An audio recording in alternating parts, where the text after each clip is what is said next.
Join me as I explore the exciting world of model railways with behind-the-scenes features, step-by-step tutorials, interviews, videos, reviews and much, much more. I'm Dawn Quest and I love building model railways. I've got my sunglasses on. The sun is shining for the Stamford Model Railway Show, run by the Market Deeping Model Railway Club. The club has been in operation since 1976, the year Concorde took its first flight, and it's been growing ever since. This show has been getting bigger and bigger every year, and this year is its biggest yet. They've got 22 traders, they've got 4 societies and over 28 layouts. Some of them come from as far afield as North East England, Yorkshire and Cornwall, and some of those are exhibiting for the very first time. I'm here with Brief Encounter. The show's just about to open. I'm better get inside. Come with me.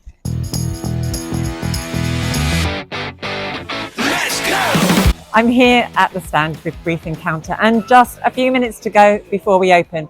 I could do with some coffee, so Grumpy, you did remember the coffee, didn't you? No.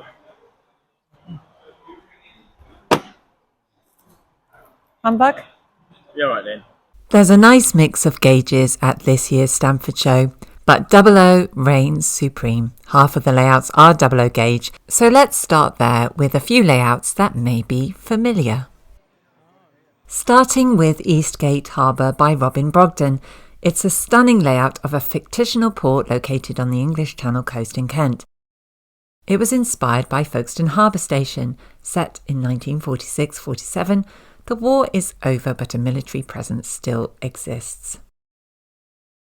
Laurie Calvert's very popular layout, Kato Inferno, merges steampunk and sci-fi elements. Laurie and Carol were there at the show wearing their very distinctive silver outfits and looking fantastic. And I was there, of course, with Brief Encounter, my monochrome layout. Favourite comment of the show? Is it black and white because you forgot to pay your colour TV licence? It was lovely to see some layouts that I haven't seen yet, including this one, Reunited Biscuits by Mike Baish. This is a fictitious factory set in the grimy north of England. Bags of broken biscuits from various makers enter the yard in open named wagons. They are shunted into the factory where they are mended or reunited. Once repaired, they're sent back to the shops for sale in closed wagons. Cast your mind back now to the summer of the early 1960s, in the twilight of steam motive power and the dawn of the new diesel age.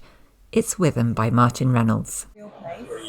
There is a real Withering Somerset, but this isn't actually based on the prototype. It was just, I had a map of the southwest of England. I stuck a pin in, Withering's where it landed. I then Googled it and they used to have a railway station there. It got demolished, so that was it. It started in 2016 and was complete about 2020. And then COVID hit, so the first time we got to show it to the public was 2022. One of the features I wanted to have was a rail over rail crossover. But within the space I had, if I'd kept the layout totally flat, I would have needed about 8 or 9 feet to get a gentle incline to cross the rail. So the way to get around that was cunningly to build the back of the layout 5 inches lower than the front. So the main line is actually running away at about 1 in 40. And the branch line is climbing up at 1 in 40 to then get the crossover. Rolling stock, I run any ready-to-run type stock, predominantly Western region, but because it's summertime, we have summer specials, we have inter-region trains, so that's the way it crosses over. I love personalising the buildings and then going into a story, so getting the people. What's happening at that time? What is that person doing? Why are they going into that building? So just building up storylines. Yeah, there's been a real variety at this show. Lots of different standards, lots of different gauges, lots of things to steal, as in ideas. Brilliant. It wasn't long before the halls started filling up with crowds, and with the sun shining outside, it meant just one thing: funny t-shirts.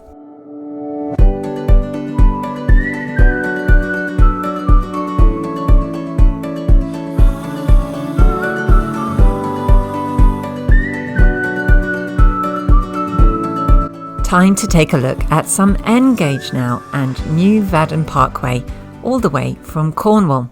And this layout holds particularly fond memories as it was one of the very first layouts we filmed back in October at the Farnham show. Seems so long ago now.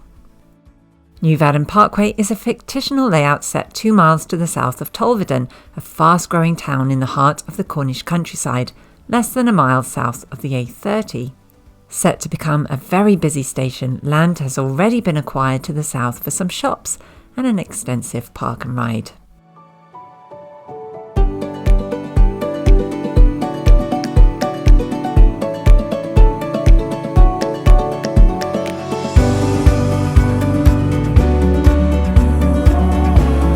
From the southwest of England to the northwest. Another N-gauge layout, this is Barnwood by Andrew Fardell. Barnwood is a fictional port with regular connections to the Isle of Man and Northern Ireland. The town is busy with passing freight as it acts as a second route between Preston and Lancaster, relieving pressure on this 2-track section of the West Coast Main Line. The port features container, steel, freight and cement terminals with appropriate ships at the quayside.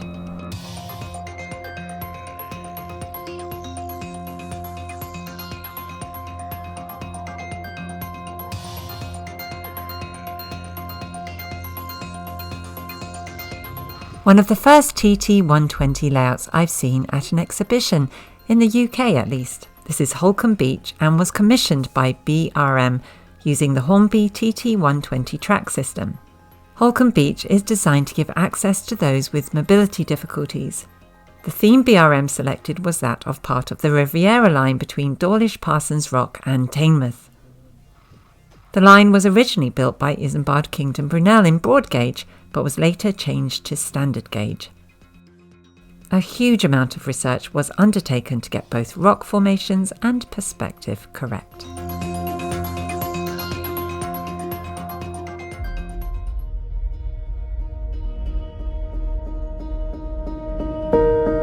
You know me, I love a snow scene, but A Cold Front by James Stiles caught my attention for a different reason.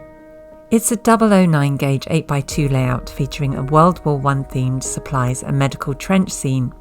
It's already been featured in Model Rail magazine, and it's not hard to understand why. Over to you, James. So the idea initially came from my mad friend Neil Mason from Little Layout Company. We were at an exhibition and I was planning my next exhibition layout, and I said to him I wanted to do something completely different, something that hadn't been done, and he bet me that I couldn't build a 009 layout set in France, in the trenches, in the snow, and it's a scale that I've never ever modelled before and a subject that I've never modelled before. And this was the result of that bet. I did a year's worth of research into the First World War and the trenches to make sure I was historically accurate, and then the actual layout took 3 years to build. What is it you love about 009? I love the detail on the locos. I love that you can get so much more in a very small space, but still have 00 scale figures. So I'd love to be able to do N-gauge, but my eyesight's not that great. So 009 sort of the best of both worlds. The snow, I think, has really helped the layout massively. I wanted it so that it was a small covering of snow. I didn't want it sort of 6 feet deep sort of thing, so everything just white. So the snow was the first time I've ever done it, and I think that's been quite a success. But pretty much everything on the layout was a challenge because it was all new and I wanted to scratch build everything. So most of the stuff is hand carved out of clay. So the trench network, all the trees are handmade. So the whole lot was a challenge and it was good fun. How did you do the snow? So the snow, I did all of the scenics with static grass as if it was a summer's day. And then the snow is a product made by Deluxe Materials, which is scenic snow. So then you just have to bite the bullet, spray contact adhesive over the whole layout, and then start sprinkling it on and get the depth that you want. So it was quite nerve-wracking. I bet, James, I bet. No snow here, just lots of grass. It's Braden, a 00 gauge by Ken Bannister. Set in the late 1950s, early 60s, it represents a small community named after Braden Water near Great Yarmouth. It's an imagined location on a branch line between Braden Junction and Burney Arms Station. Traffic consists of coal, fertiliser, seed and animal feed brought into the private siding of J.H. Bunn Limited. A very sweet layout next. It's Ella Sweet, the Beet Factory. This layout represents a sugar beet factory in East Anglia in about 1960.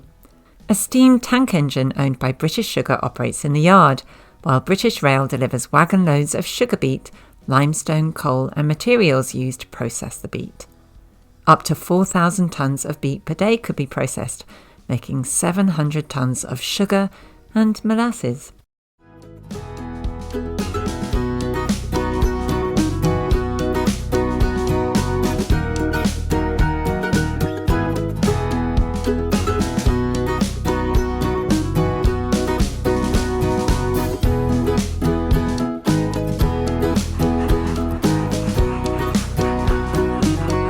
The fictitious lockdown hall was conceived by a small group of Stamford Model Railway Club members during the time when only small groups were allowed to meet.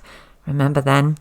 And, they say, in an effort to preserve their insanity. The owner of the hall, having made his fortune from the local quarry, first built a canal and later a railway system to transport the sought-after stone. Whilst building the railway, he also built his own personal halt, and this is now preserved as a station partway along the now preserved line.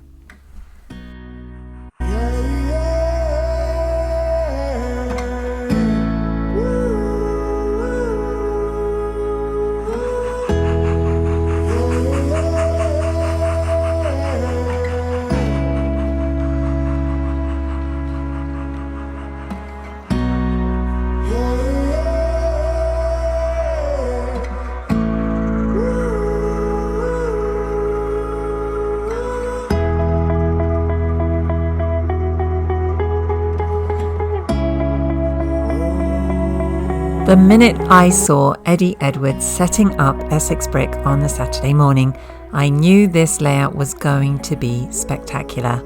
Take a look for yourself.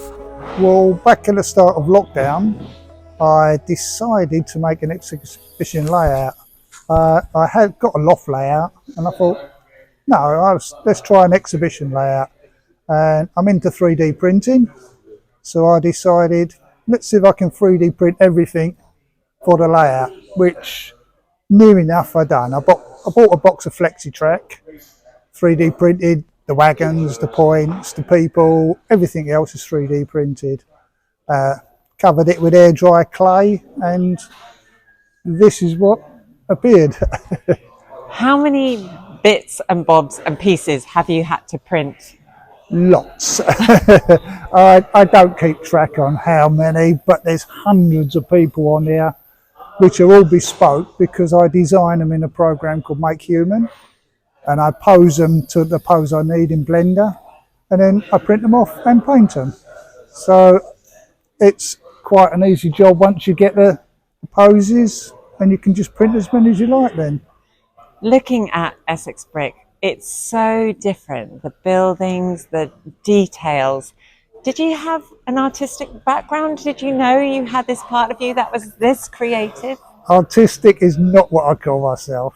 I was in the army, then I was a driver, courier, retired at 50, and no, I just thought, I normally can put my hand to most things, and I thought, oh, let's have a go at this. And it is basic painting. It looks all right, but it's just basic painting, a few basic colours and a bit of weathering, and that's how I get the effect. And I've kept the overall effect, so then nothing really stands out. It all blends in, hopefully. You've been very modest there. It's as easy as that. I mean, I think a lot of people will look at that and just be in awe. It is incredible, and I've had lots of people tell me today, yesterday and today, that it's a really wonderful layout. So which bit did you start with? How did you start this project? Well, my first ever big foray into 3D printing was the back seam, believe it or not, and that was done on an FDM printer, which is like a plastic extrusion printer that I bought off eBay. It was cheap as chips. It was terrible, but it got me into 3D printing and then into design, and if you can 3D print with an old rubbish machine, when you get a nice new one and it works better, it's a breeze. All the smaller pieces are done in resin printing, which is a liquid resin that's cured, and that's where you get the detail. So it's a learning curve. I learned how to do CAD and all this sort of stuff. That was it. Why this particular scene? I was brought up in the East End of London. Back in the day, there was docks, there was all the workers were milling about, and I remember the docks being dirty and nothing was pristine. It was all run down for the war. There was lots of men though, all dressed the same. So if you look at my figures, they're pretty much all wearing flat caps, which was the dress of the day, and mute clothing. There's no bright reds or bright greens on here. Everything is mute. For anyone looking at this who hasn't tried 3D printing, who hasn't tried some of the techniques that you're talking about, what would your advice be to them? They may be feeling a bit overwhelmed. What would you say to them? Start basic, but learn. The biggest thing is learn a CAD program if you can. There's some good, lots of online ones. Tinkercad is a good one, which is a basic starter. Learn how to 3D design. So once you know how to design, the 3D printing, I would say, is 10%. The design is 90%. So if you can design, then you can print.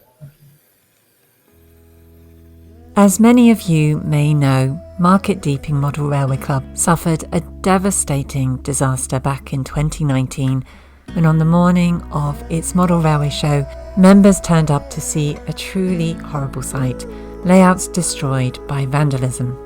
Memories of that morning are still very keenly felt. A number of members and exhibitors talked to me about that weekend.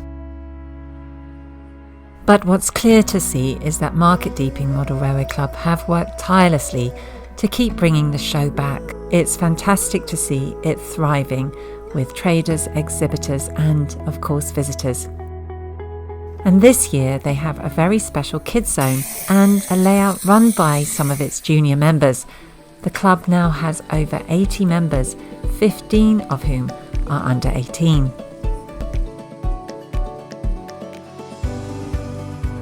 As well as double O gauge, there was a good selection of O gauge, including this one, Market Obthorpe by the Market Deeping Model Railway Club, and this layout's first outing on the exhibition circuit. Market Obthorpe is a fictional small mining town in County Durham, in the hilly area towards Tanfield. Steep gradients mean larger locos have limited capability, hence the short coal trains. Passenger tank services include those to Newcastle and a push-pull auto train connecting with other Newcastle services. Of special note are the carriages beautifully crafted from teak.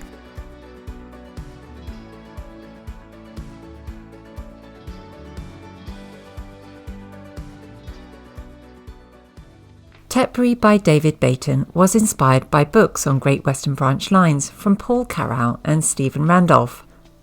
The abundance of O-gauge ready-to-run models and kits for the prototype enticed David away from many years of continental modelling. Stock represents the BR era on this branch line between 1950 and 1964. This layout featured in the November 2021 edition of Railway Modeller.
Dock Green by Colin French is based on an imaginary industrial loco depot somewhere in a UK docklands area in the early 1950s. The back scene represents dockland warehouses, and the end scene the loco shed permanently closed through wartime bombing. If you look closely, you'll see PC Dixon, who is continuing with his inquiries.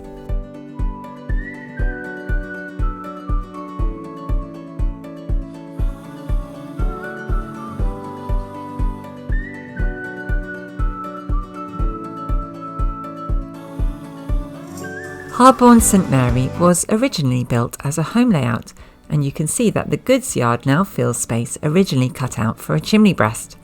The layout was eventually donated to Market Harbour Model Railway Group. The name Harborn is derived from Harborough and Medbourne, where group members live.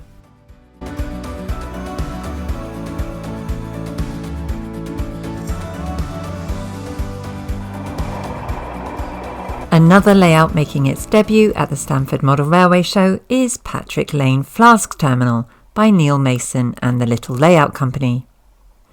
The layout is based on a small nuclear flask unloading terminal in the 80s and 90s during the sector period. All stock is sound fitted and weathered. Lots of shunting can be seen on this layout with great attention to detail, helping to create a rural, rundown feel to it all.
Back to 00 gauge and Deeping Road MPD, another offering from the Market Deeping Model Railway Club. The club explains that a commercially minded businessman with a lifelong interest in railways saw an opportunity to acquire the land, track and buildings of a loco depot from a local preservation society that was finding difficulty with finance. As a preserved line, steam, more modern diesels and electrics all make appearances.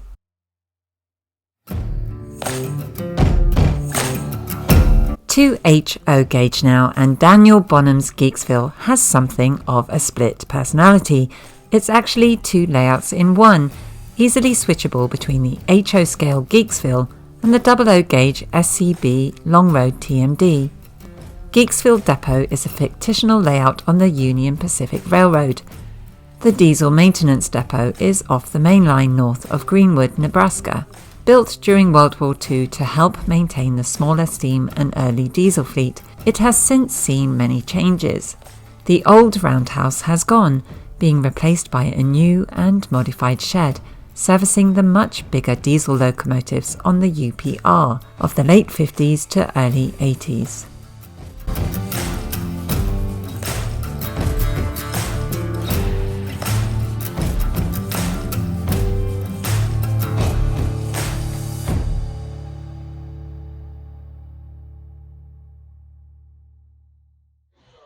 Of course, Stamford Model Railway Show is all about travel, miniature railway travel. But how about a spot of time travel? A case in point, Neuburg 1913. Come with me. And now here we are at Neuburg 2013. On a trip to Miniature Wonderland in Hamburg, Jim Finlayson was inspired by a set of dioramas based around Berlin, showing the same space over a period of time, and he wondered if he could recapture this in his own Swiss model railway. I've never actually seen stock frame modelling before, because that's exactly what it was.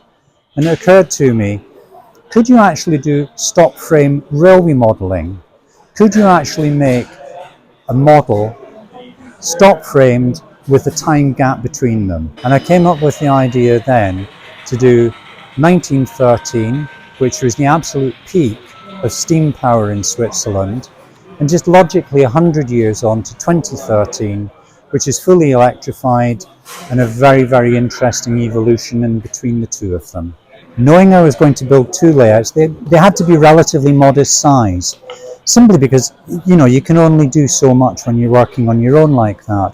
So they had to be fairly modest, but every component is from my own knowledge and an enormous amount of help from a friend in Germany, who is out of Switzerland rather, who has got a 1913 layout, and a lot of help from the Albulabahn Museum in Bergen, who provide lots of information, a lot of pictorial history of the period, very, very helpful people.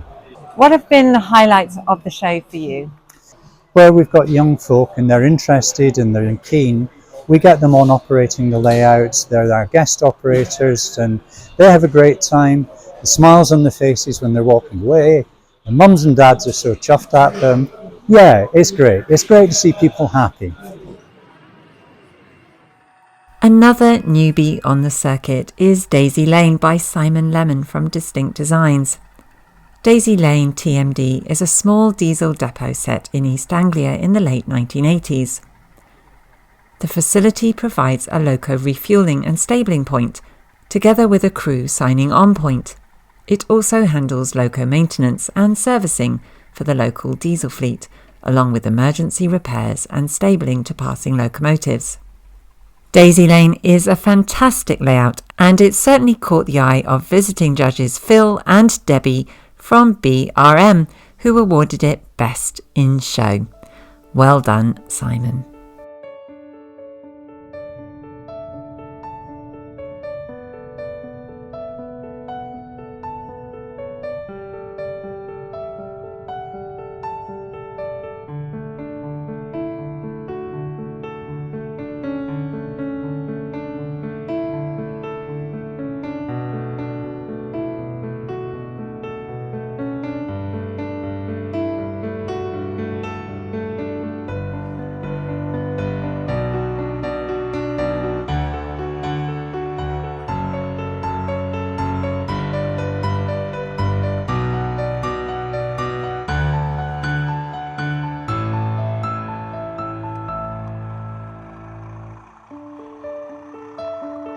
So it's the end of day 2. Everyone's packing up to go home. Me too. I'm going to pack up briefing counter and make my way home. So see you next time. See you at the next one. Bye bye.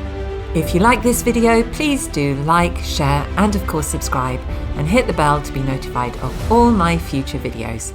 I'm Dawn Quest and this is Model Railway Quest.